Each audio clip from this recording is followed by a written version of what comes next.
Hello there, I'm Michael McDermott. I'm a singer-songwriter from Chicago, Illinois. Sinead O'Connor, Florence and the Machine, Sarah McLachlan, Dido.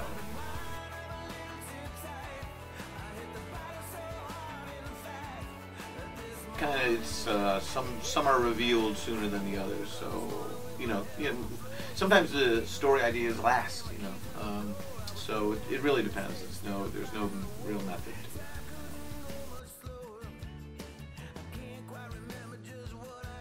it. Yeah, we did it in 8 days with a Austonian, C.J. Erickson, and we did it in Chicago in this old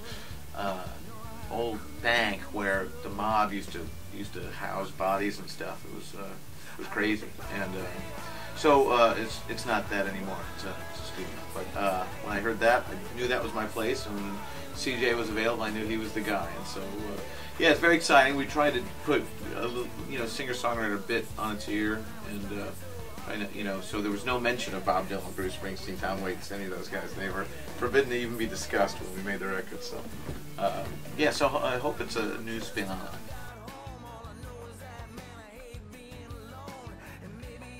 Performing it, yeah, for sure.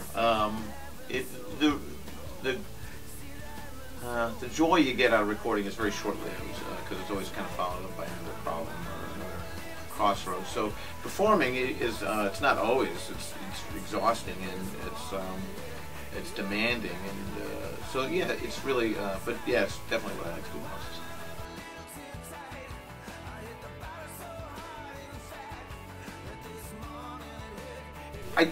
I have some stories I write, but Stephen King is a fan of mine, and he says it's $1 million idea, but I just haven't realized it yet. I'm not as good at doing that, and so at some point in my twilight, maybe I'll get around to doing it. But yeah, that's kind of it. I don't paint. I wish I could. I've tried my hand at a lot of things, but really, it's the guitar is the best thing in my hands, really.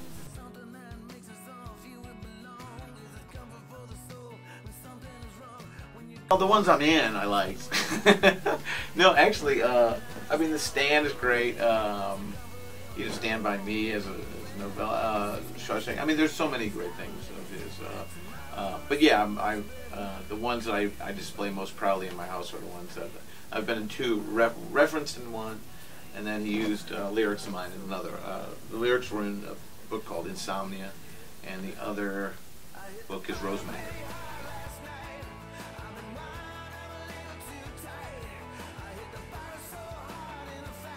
Yeah, that's a great question. I know there must be things. Is that records are a lot cheaper to make, because you don't really need a ton of dough like we used to. That's what really kind of killed the industry. I think, it was my first record we made for like $300,000, and so yeah, the video was $85. It's just it didn't have to be like that. So now, I made the record for 14 or something, and that's still expensive. You could do it for literally nothing, and so that's certainly a great attribute to it, that probably a lot of people that wouldn't have the money or the connections, so to speak, couldn't be heard.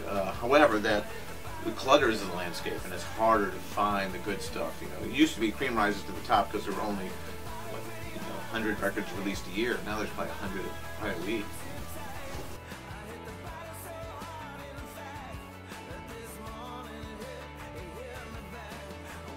Yeah, yeah, please make it good.